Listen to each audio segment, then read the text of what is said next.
Well, he asked me to introduce myself a little bit. I'm an architect. I'm from the north of Africa, from a Spanish city called Ceuta, in the Strait of Gibraltar, just in front of Gibraltar, near Tangier and Tetuan in Morocco. But as I said, there is all the border cities has positive and negative issues, and I try to get the positive one, and the possibility of having one foot on one continent and another in Europe, and to having all this culture that let me understand who I am and my own culture. I don't know if you know that for centuries the Islamic culture has been in Spain, and not just in Spain, also in Portugal, even till France during the Al-Andalus period. I will talk a little bit about that. But I studied in Seville, which the Islamic heritage is quite important also. And I always wanted to go to the desert, but I never wanted to go as a tourist. And there are a lot of people in Ceuta that used to go with the car to do things on the dunes. And in 2010, I had the opportunity to meet a young artist from studying in Tetuan, which is the only art school in the country, the only one belonging to the culture minister. And he told me, okay, I remember the talk you gave us when I was a student, and now I'm an artist, but I would like to do a project in the oasis where I'm from, but I'm not an architect. And then I can understand it's so far away from here that maybe you're not interested to come with me. I said to him, tomorrow if you want, we can leave tomorrow. I have been waiting for years to meet someone from the deserts to bring me there. It was not one day, but 1 week, and we had with another artist from Tetuan, Yules Rahmoun, and I was interested overall about rammed earth architecture, because I am an architect. The problem is that when you arrive there with people living there, and you start to visit the oasis or the spaces around the oasis, then it was not the first trip, it was the second, the third, and now the fourth. You realize that you cannot understand architecture in the desert without taking into account many other things. Just like water, but there is also the question of geography, there is the question of topography, there is the question of geology, there is the question, of course, of history, the question of sociology, with all the aspects, starting with the tribes, and the question of the relation with other communities, and the heritage, material and immaterial heritage. So at the moment I saw myself, oh, you don't know where you have arrived, it's going to be so difficult. And it was a moment that I was interested on oasis, and I thought nobody lives outside the oasis. It is not possible. You don't have water, there is no shelter at all. But people started to talk about caravan routes heading to Mauritania, Mali, things that we have seen on movies. That would be interesting. But I think that now with the border closed, it's impossible. And then I started to be interested on the nomadic tents, just because I was intrigued by this form, by this material, but not precisely about nomads or caravans. But then when I encountered for the first time a family in the middle of nowhere, I slept with them. It was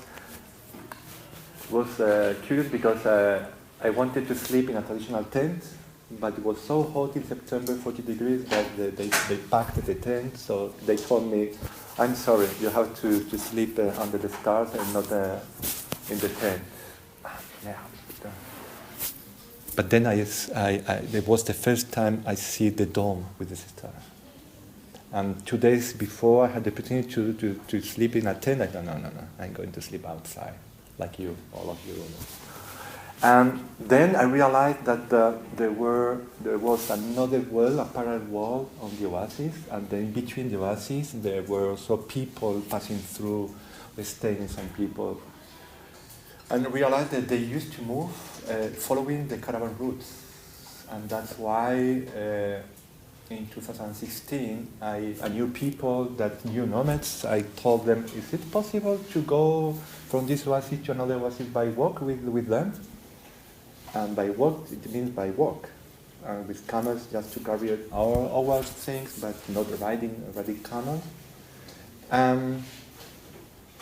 What I wanted to say is that when in 2010 I went for the first time, 10 years later, we wanted to celebrate, okay, it had been 10 years coming to the desert, let's do something, and the same artist that brought me to there told me, no, you cannot do the same trip you did 10 years ago. You have to go always forward. You cannot stay in the same place. You have to go to Mauritania. Okay, let's go to Mauritania. And we went to Mauritania. I remember I told my friend that came also to Mauritania, look, if in 2010 I had to imagine how my life could be in the next 10 years, I have never imagined all the things I have learned, all the people I've met, all the things we have done. You know what? Now I would like to have the same sensation for the next 10 years. And in fact, we went just to discover some places in Mauritania, and we finally met a lot of people, we organized other events, and we learned more and more about a region like the Sahara Desert.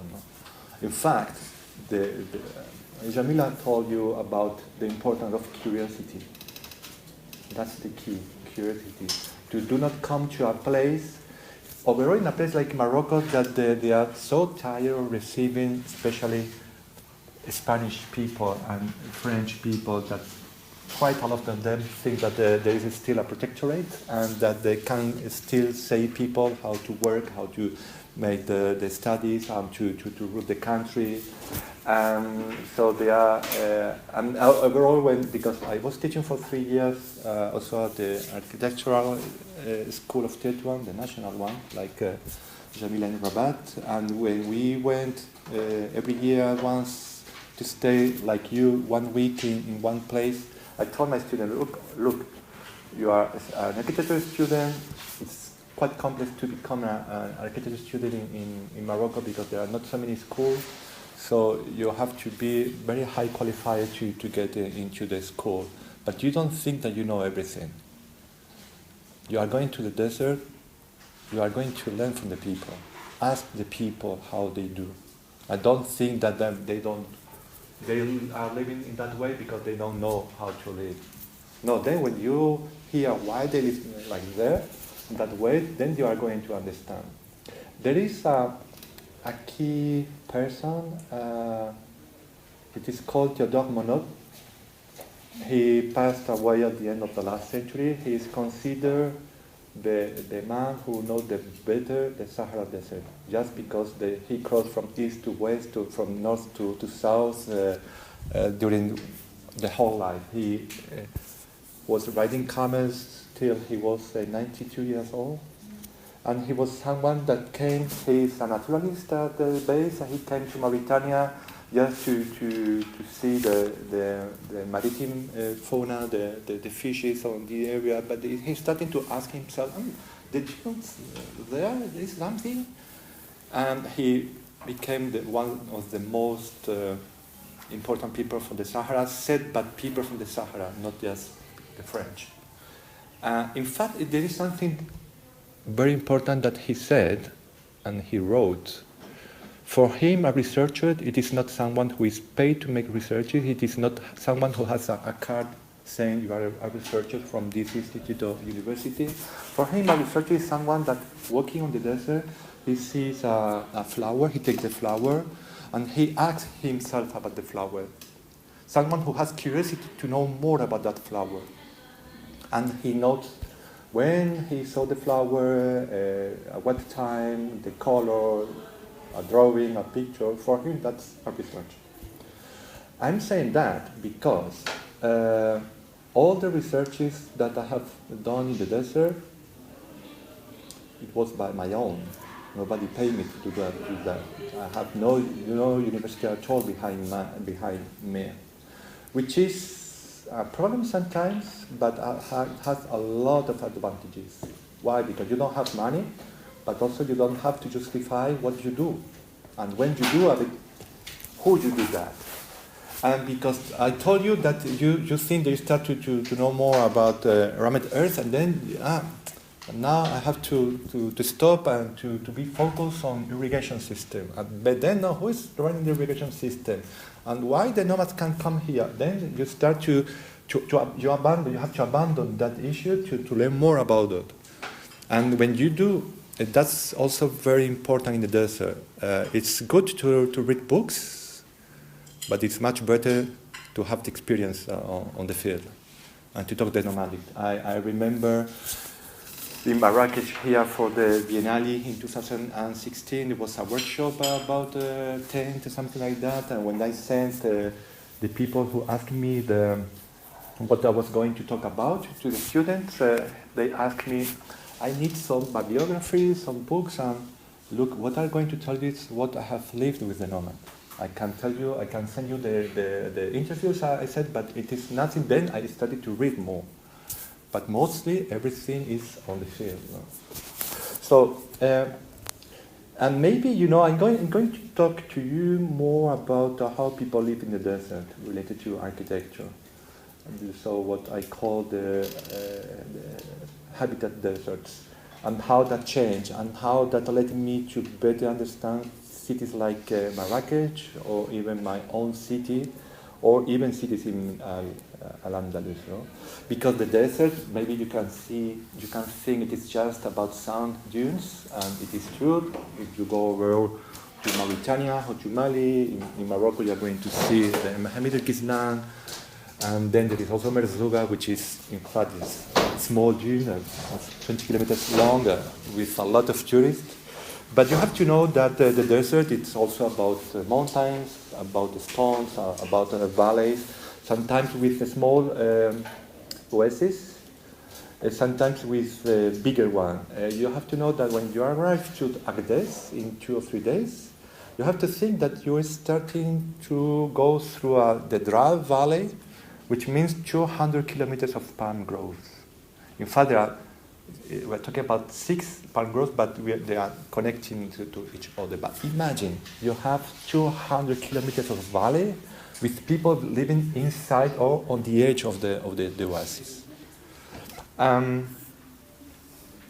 So the desert also offers you so many ways to live and to create habitats.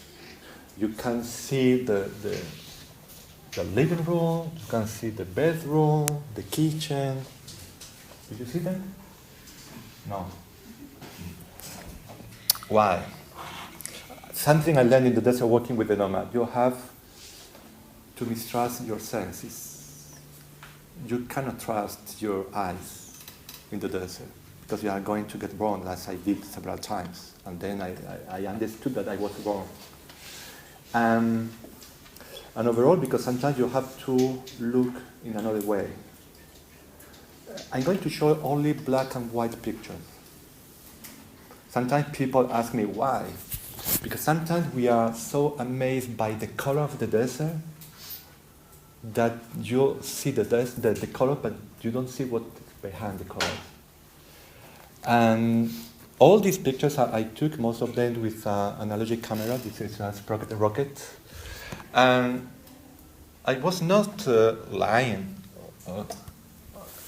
That was our living room, that was our bedroom, and that was our kitchen in the middle of the Lake Iriki near Mohammed el-Ghizlan. That was a caravan I organized with artists. And well, this is the carpet, this is one of the nomad, Mohammed, the researcher that came. We slept there. Of course, we could see the dome.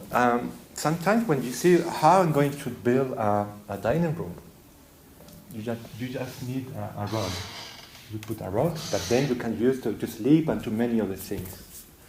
And then, when you walk along with the nomad, that was in Mauritania 3 years ago, and we were Nefa, who is there, and myself, and 2 camels. And I was walking and traveling the way he used to do that.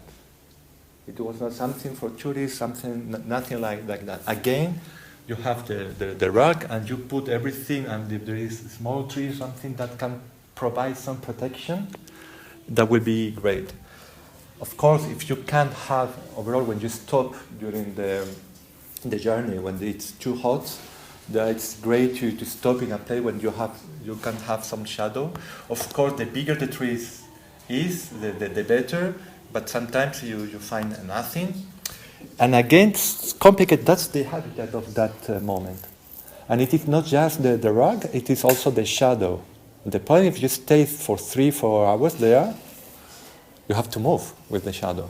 But again, there is the living room, the nomads they were on the left, preparing the cooking, and you are in the middle of nowhere. But you feel so good because of the shadow. Then also you understand the importance of a tree. The nomad told me, no, sometimes we have to walk more, just because if not, we are not going to find a tree. And in 2 occasions, we found nothing at all. And when you are 40 degrees without shadows, you don't take a rest, and then it's very, very hard to finish the journey. So that's when the nomads used to walk from one place to another. Sometimes they do that. In Mauritania, we crossed twice. One guy, he was walking with some camels. He was walking alone with a fossil, and he was making 400 kilometers alone just to give the camels to his son, and then he came back alone. It was not the only one. So then there is the nomads. This is, I think we are going to see a kind of traditional tent, a khaima, like this one. This is a big one. It was mounted for a festival in Mohammed. But then I cross families, nomad families, that sometimes they stay 1 month, sometimes 2, 3, 4, even 6 months. It depends on many things. If they are water, if they are not water, they have some problem, if they want to stay in a village so the kids can go to the school for a while.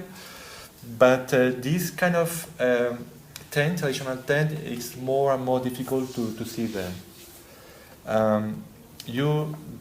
Some drawings of an Spanish anthropologist that in the 50s he came to the Spanish Sahara, and he made a fantastic work on how nomads lived.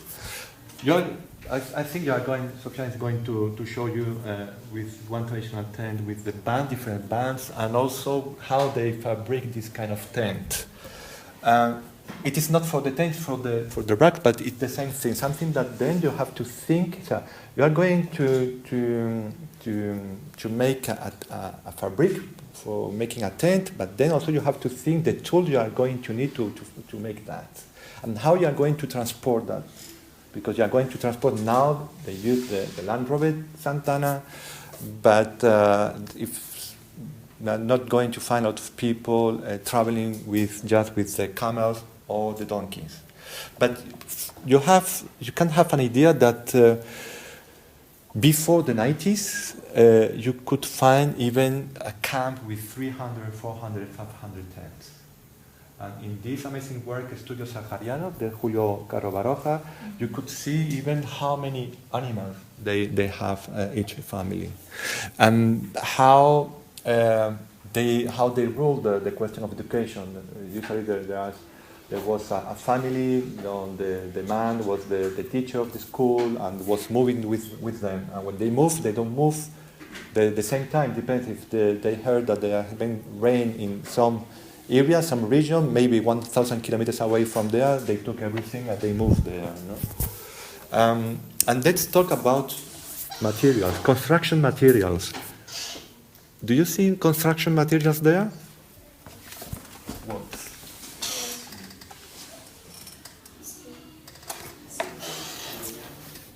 The wool of the goats, for example, this kind of goats, but overall, the wool of camels. The tent you just saw is made just with the wool of camels and sheep and the goats.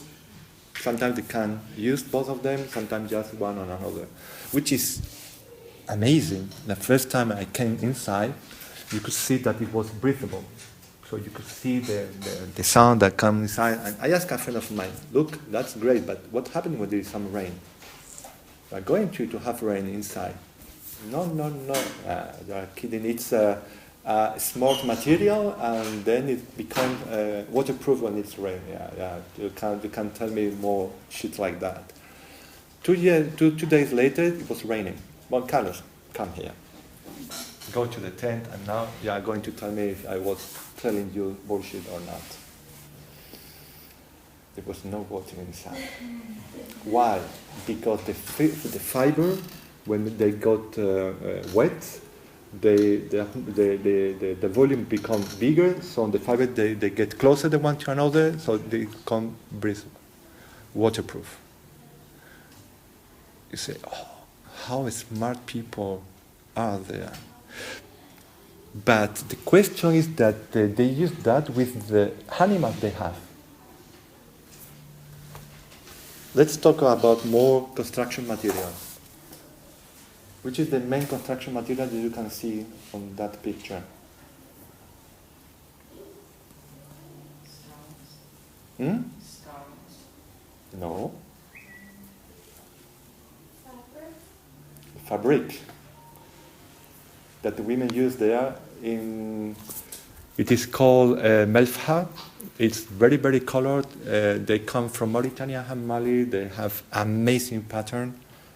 And what happened is that people used to have now this kind of tent, which inside or outside, depending, is made by recycling the melfa.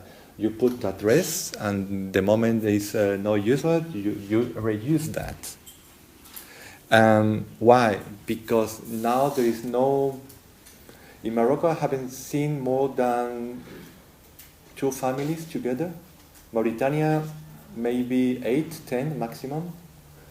Which means that now, if you want, you with your wife, you have to mount a traditional tent. It's going to be very heavy, or it's going to be very problematic. So people prefer now to use this kind of tent. That was in Mauritania, but of course, people have the photovoltaic panels. They have this picture is from last month in Gelmim, near Gelmim. We saw, and that again was a curiosity. We saw the tent. Okay, let's go to see them, to say hello, and we learned a lot of things. This is the first tent is the living room and the bedroom. The one on the right is where they keep the kitchen, but they cook outside. And the other one must be just if they going to have some visit from families or something like that, so they can stay in the other place. No? And sometimes the ropes are, when the fabric are not used anymore, even for the tent, they do ropes with the fabric, very colored, which also, for me, when I go to the souk, I can see some element they are wearing, and I say, he's a nomad. Which could be also problematic, because also the kids, when they stop for some months in a village to go to the school, they are recognized as a nomad, and the other children make laugh of them, and some of them they don't want to know nomad anymore. No? And so thanks to the photovoltaic panel, they can have some electricity, so you can see inside always the tea, and this is what we are going to use to sleep there. Well, but sometimes the nomad they build something for permanent. In Mauritania, we went to a small oasis, and I saw that. What's that? Built with branches, palm tree branches, and why this fence? And there was nobody inside. But I came inside just to have the curiosity to know more about what. And you can see there are some fabrics, some things. There was things also for cooking. And then the guy that came with us, we were riding camels for the first time in my life there, because people in Mauritania still ride on camels to move. He explained me that no, that's the nomads. They let the belongings there, and then they move. I don't know where they are, but then they come. So you can make this kind of house completely open, and you let everything, and nothing's happened. No? Then there is also, and I'm talking also about which is a kind of sedentarization process, and how the nomads become sedentary people. But sometimes, they know that technique. They have the branches of the palm trees that they are completely dry, and sometimes all the oases they use that for the oven to make bread. But then you use that to make some constructions. In fact, it's a question of keeping clean the oasis. If not, you can have a fire. But this element, I didn't know why in some settlements you could see this kind of building with metal. And I asked, and they told me, no, it's the place where we keep the grain. So we can lock that, and overall we can keep away from the animals, from the rats especially. And it's a granary.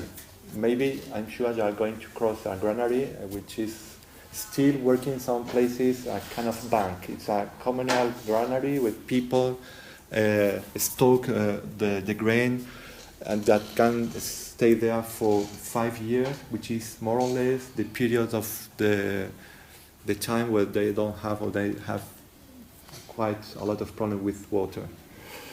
Sometimes they build something on stone, without windows, without door, completely open. That also a nomad settlement. And then the process for sedentarization, that it starts like a nomad who is on the right. That's another issue. His wife was a slave. In Morocco, slavery was abolished after the independence, but in Mauritania, it has been abolished 2-3 years ago, but it is socially still permitted. There is a tree near the tent, but then you build a wall with a stone, because you have a stone. Maybe then you put another tent, or maybe you put the animal inside. But you finally put the tent out, you build a house with a tree inside. In other places, understanding that kind of houses, this is Tisarmin near Merzouga, where there is Café Tisarmin, or I used to spend quite a lot of time making researches, which means sometimes staying there and playing with the kids, that's all. And this was a village of nomads that at the beginning they have just a small construction to keep all the things, and then they, because many other problems, they decided to settle down there with all not the tribe. The tribe, there is the tribe, there is the fraction, and then there is the family. That was a family of the tribe that used to nomadize between Merzouga and Oujda. Every year, I met Youssef, that with an Australian woman, they created this artist residency. He told me that every year they made more than 1,000 kilometers with more than 1,000 camels. So, how are these? How a nomad build a house?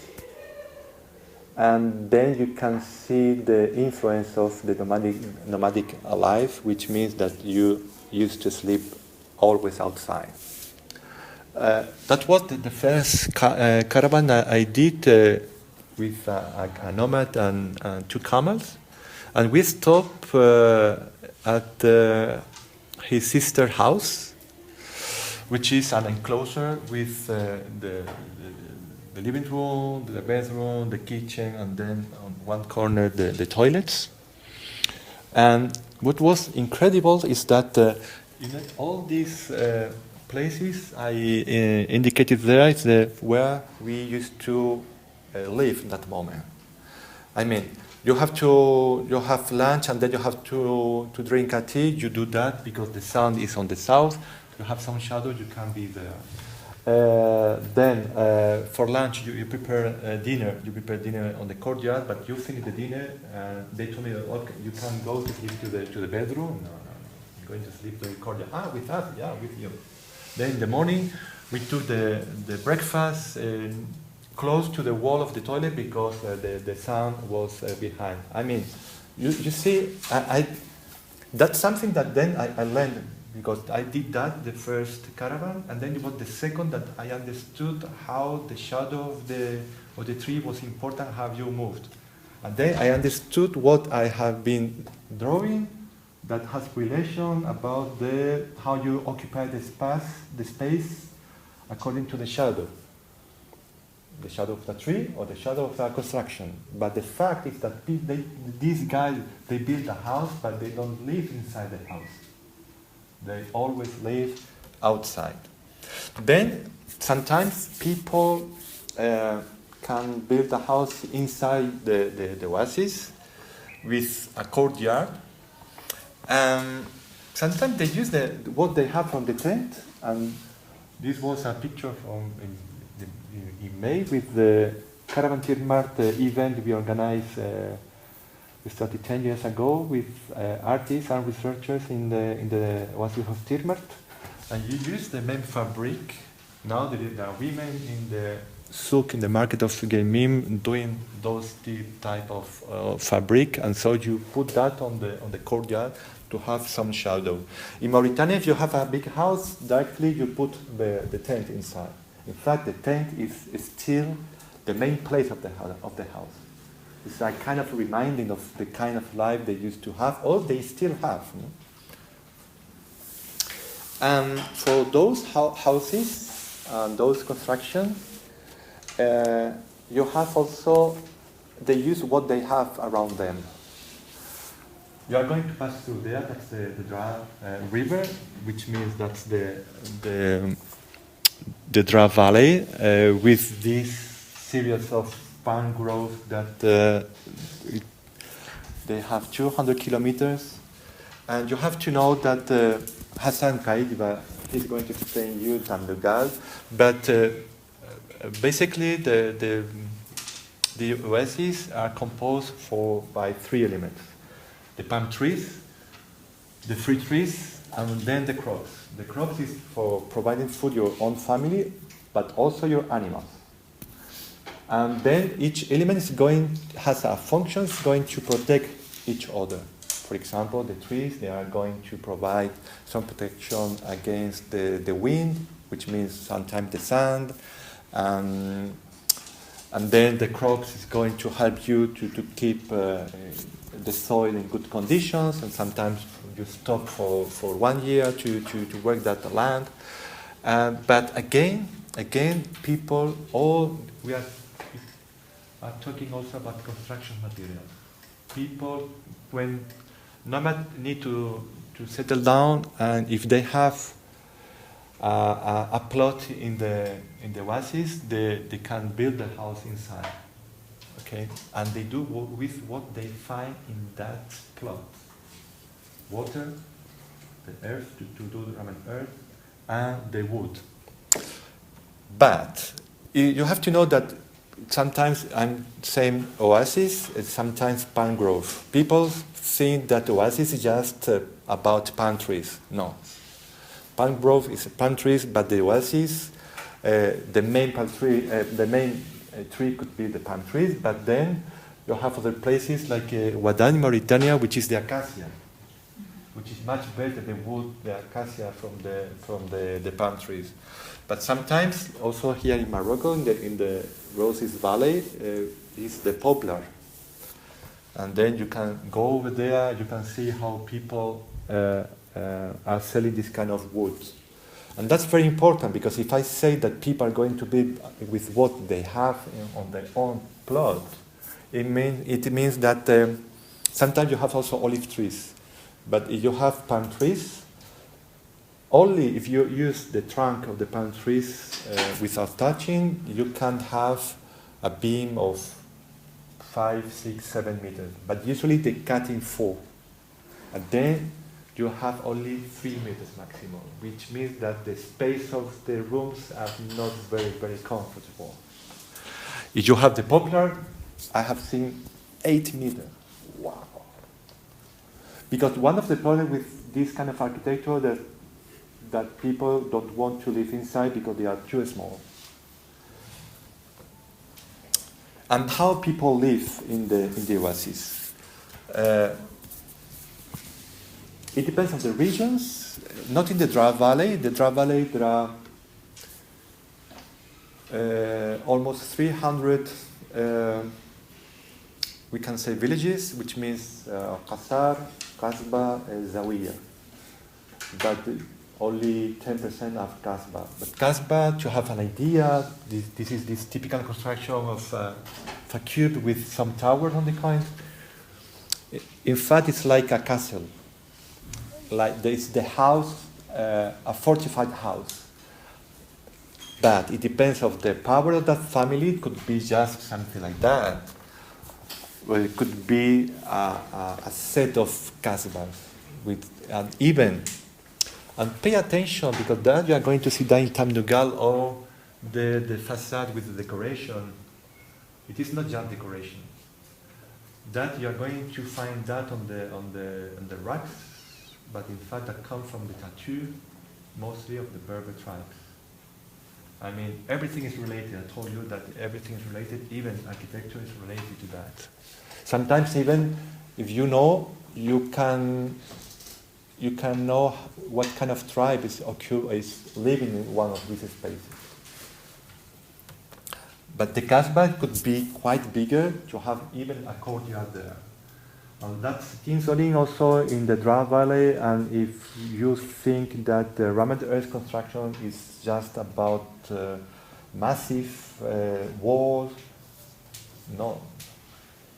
It is not always the case. And sometimes you build a Kasbah, and then it comes, the people started to build houses, and that become a village. You are going to pass also near the Aulad Outman.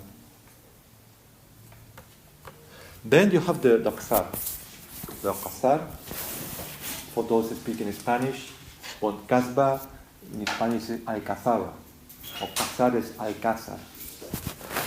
The Qasar it's not a fortified house, but a fortified city or village. And that's where it comes the question of the tribe. If there has been problems with the tribe even today, not like during the protectorate, but there was always fighting the Berbers against the Arabic, against the Jewish, not the Jewish, because they deal with everybody. And then the Saharan tribes overall. And then it could be just with the geometry, with the towers and some gates, and it could be on the edge on the palm grove, or it could be inside the palm grove. This is Andugal, where you are going to stay at the beginning of the Dra Valley.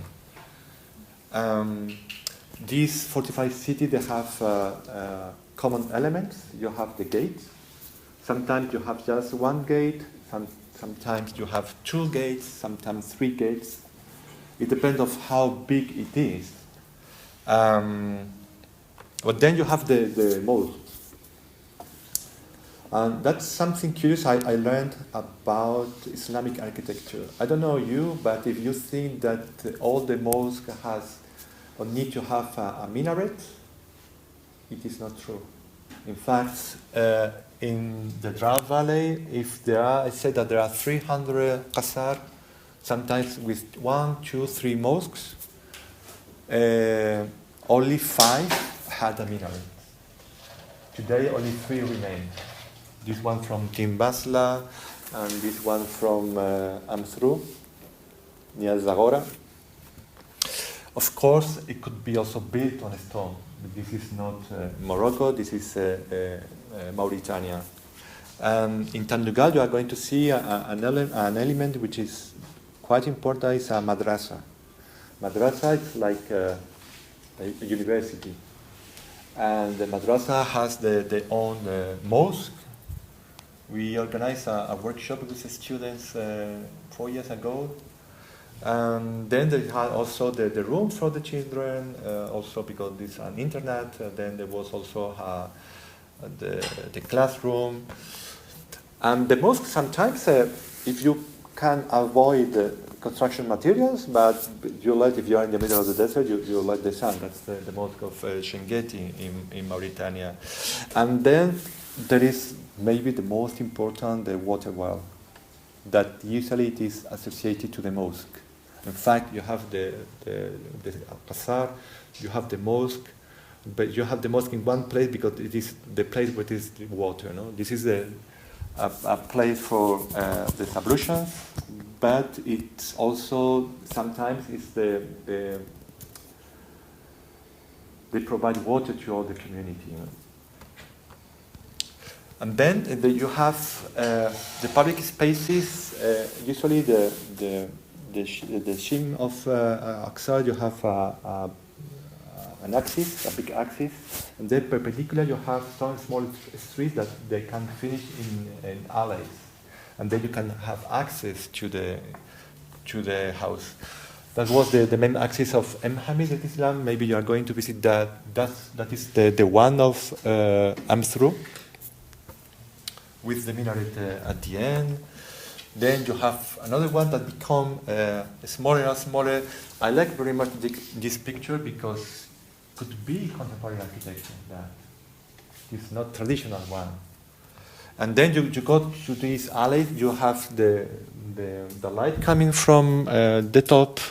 This is a door of one of the houses. When it is really hot, it becomes darkness. But thanks to that, there is some ventilation. It is the best place to stay in hot with hot weather. I told you that they have always the same elements. Also the spatial organization with the main axis, then the perpendicular one, then the alleys. But then it comes the question of topography. To adapt that place to topography, maybe you have to change things. And it is indeed this adaptation that every place becomes different. Not because we want to come different. Then there is also the question why I told you that some of these qasar could be on the edge of the palm grove or inside the palm grove. It depends of if they had collective lands inside or outside. But what is important is that you have to know that the temperature inside or outside the oasis could have a variation of 6 centigrades. I don't know in Fahrenheit how much it is. But just because you live inside, when I said that the palm trees, the fruit trees, and the crops could provide shelter, but not just for the agricultural plot, but also for people living inside. 68. Okay. And then how are these houses, his dwellings, organized inside? Again, it depends on the power of the family. This is also in Tandugal. This is the courtyard of a set of houses. Well, it was one house a long time ago. Now it's divided in several houses. Several kind of courtyard. That's Tandugal also inside the Kasbah. Another one. again, they become smaller, so it means the house is less important.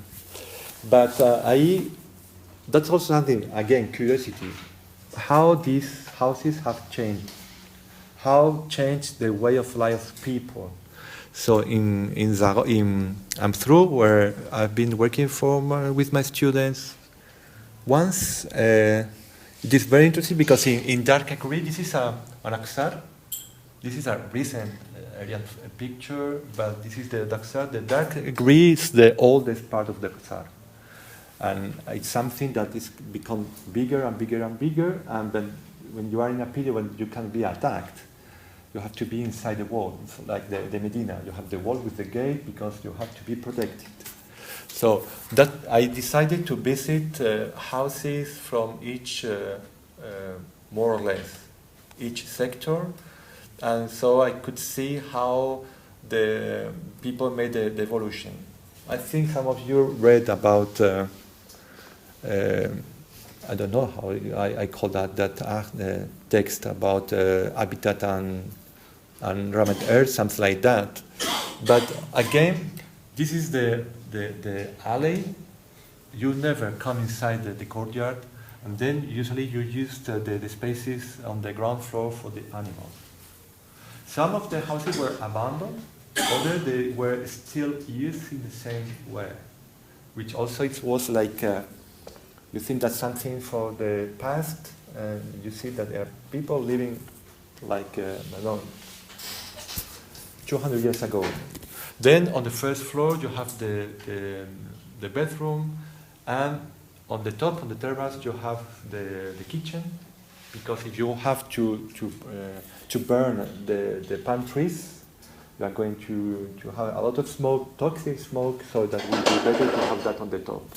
But also because in wintertime, if you are outside, because it is sunny, it's not cold, then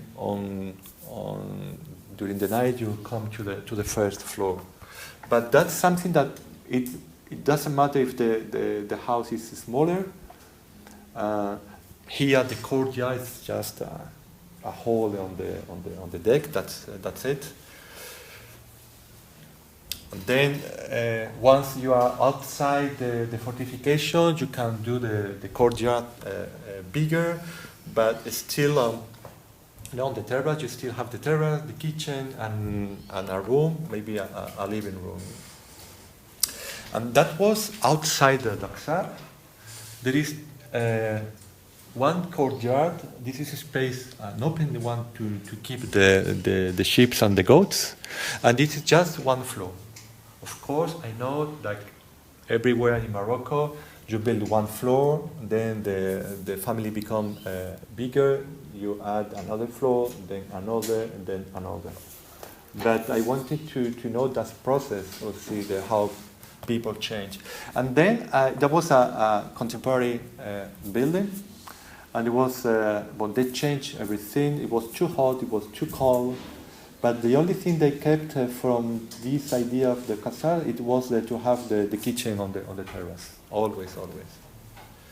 Well, the construction systems, depending on the wood, you can do a deck or another.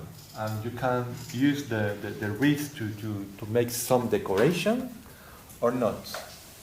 Or sometimes you take the board of that wood, you have no problem with the flexibility, but you have this kind of irregular, you are going to see that in Hamid, the tamarix.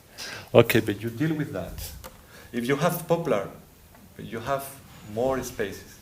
That's not far from here on the mountains. As I said, then if you have more money, you have more time, you can make that more complexity. And even not just like that. That's in Ouarzazate.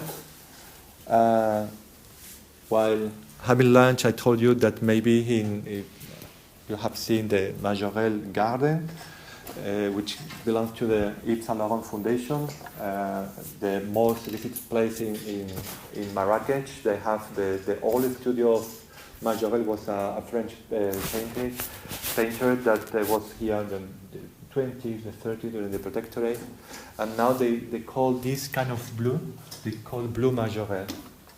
In fact, this is Caspar Taurit in Ouarzazate. He had some studio there. His studio was there, so he took that blue from here, and then they paint a building in his studio in the garden. And now then it was took by Yves Saint Laurent for the fashion. Now everybody calls blue majorelle. I'm saying no, that's Berber blue. So sometimes also people like to change and to tell the story the way they prefer. No? And that was a workshop we did in Tamnuga. You can see how it is made. This kind of deck is very, very easy to do that. And again, everything you get that from your plot. And the wall, you have the rammed earth. And again, the tools you need, that's everything you need to build the walls of a house or even a village. And if you are going to build a second floor or a third floor, you don't need any more big wall, a very thick wall, so you use the mud bricks. Again, you use your parcel, you take the land, you make some sand, some straw, some water, and you do that, and then you build your house with what you have. If you don't have, what you have is stone, that's wadan, but you build with stones. Here in the mountains, in the high Atlas, people used to build with that. And why, for me, had been important to discover all and to understand the way people live, the way people think, that attitude to solve your problems with what you have.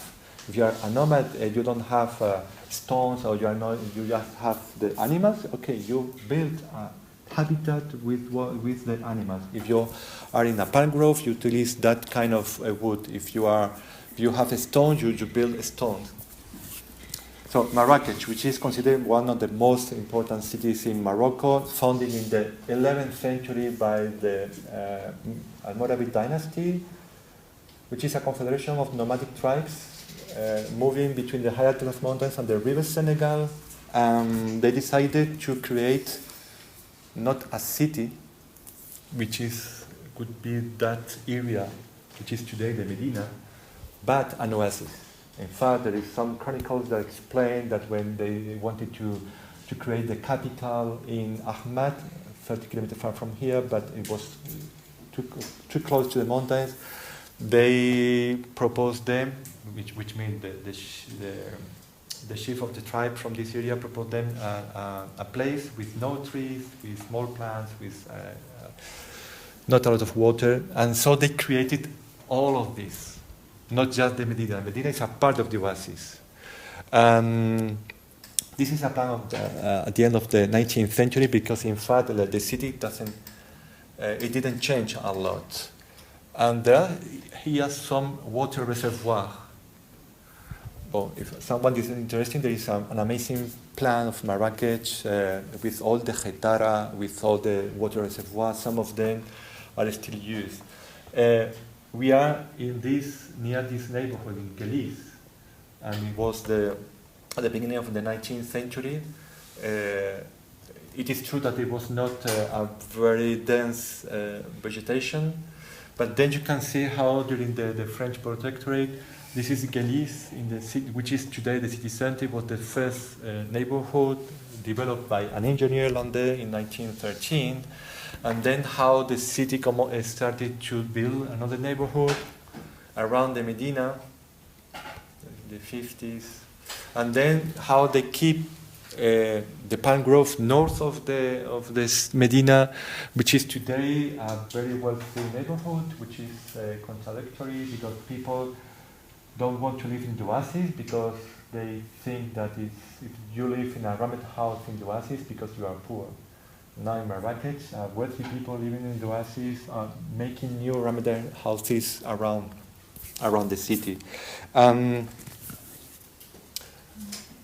This is a water reservoir, Agdal Garden.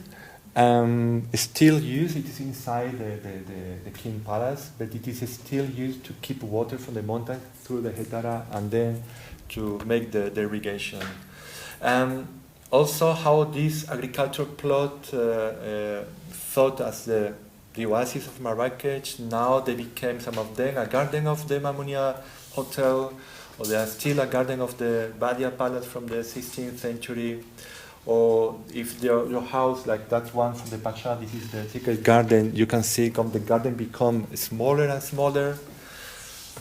If it is the house is smaller, it's a riad because it has vegetation, but if not, it is called dar, and there is no vegetation at all, it becomes smaller. And to arrive there, you have the main axis of the Medina, which connect generally the main gates with the main, not most, but social, educational, religious complex, which means madrasa, mosque, hammam, sometimes library, public fountains. And then you have also some of the streets completely covered.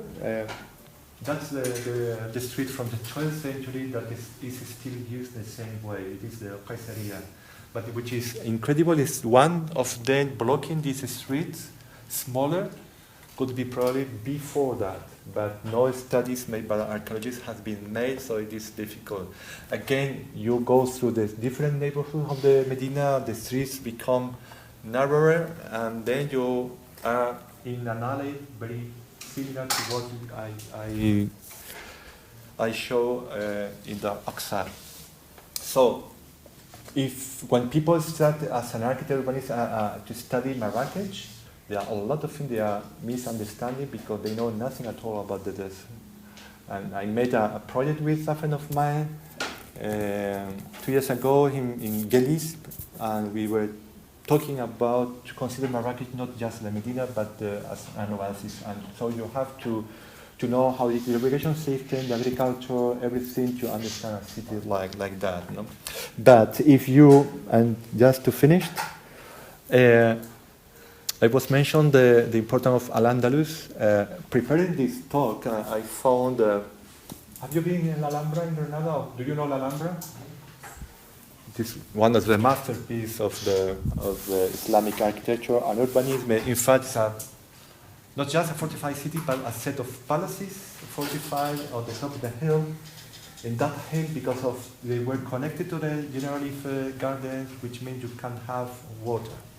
And then I remember when I was a student in Sevilla, when we were there, for me it was everything about water and the courtyards. I was talking that preparing that, I found this negative I made in 1992. And I didn't remember that at all. It was in December. But that question of courtyard and small gardens, now I thought I started to revisit it, all the Islamic heritage in Malaga, in Sevilla, in Granada, in Cordoba, with another and completely different perspective. And even I thought, when they saw this, they told me at the school that Islamic urbanism is chaotic. They know nothing at all. That's why I put that plan. The principle is the same. Then you have to adapt that to the topography, to many other things, and that's the change. But the principle is the same. It is not chaotic at all. No? But the best description of the Alhambra was an historian architect, Fernando Chocagoitia, that he said that in Alhambra, the courtyard is delimited as an habitable room, which the ceiling is blue. When I was a student, I was shocked by that simple definition.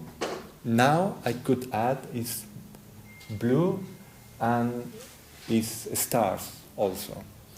That's something I have tried to show you quickly about what is to live in the desert and to adapt yourself to the nature. And also I was shocked when I was starting to Mauritania. So imagine, I'm an architect, I want to know everything about architecture. I live to a place where no architect is needed, where there is no architecture. As we understand architecture, something we build, or something we buy. And it is not that we are talking about an environment where it's always 23 degrees, something like that. No, it's really cold by night, and it's really hot. And people adapt themselves, like kind of submission. That day you can find also when someone passes away, people are not so sad. It's their life. It's something like that, no? And that's why this first experience of sleeping outside with the nomads to see the dome with the stars, but a moment, and that's something I have experienced. When you are lying down, and as I said, you have no limits, you can see everything. But if you watch too much, it's like you were ejected to the stars, and then it's like you were floating in the middle of the desert.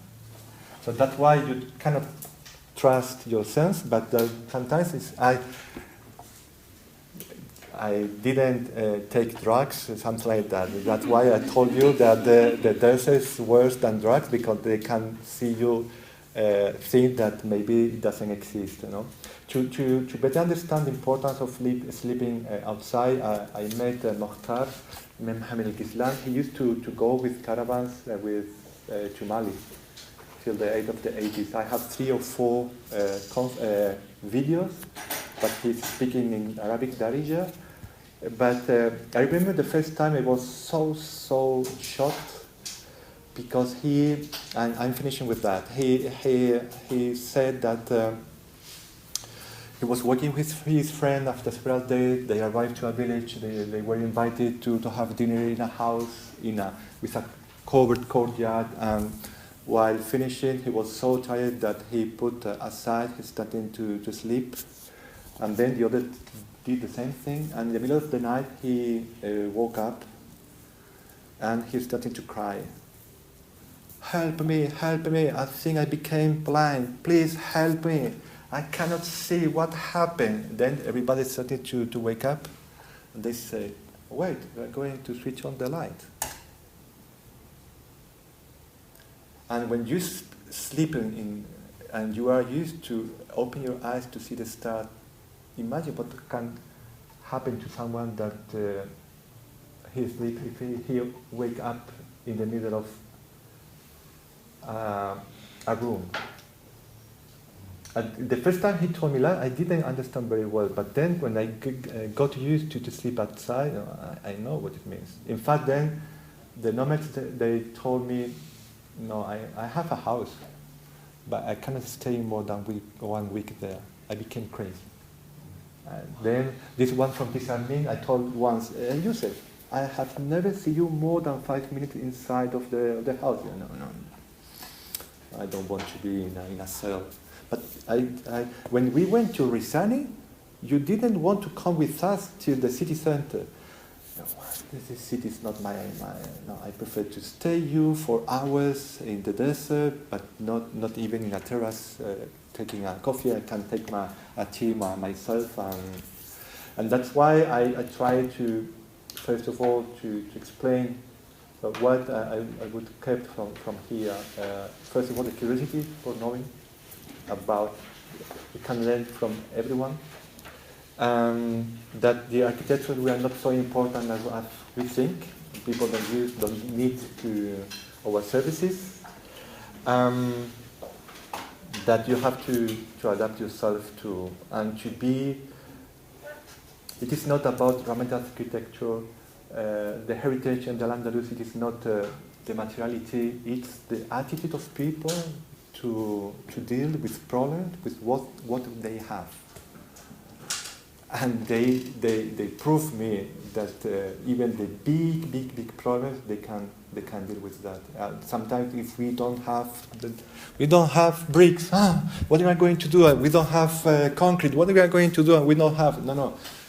That's the most difficult, but then you can build whenever you want, whatever you want. Thank you.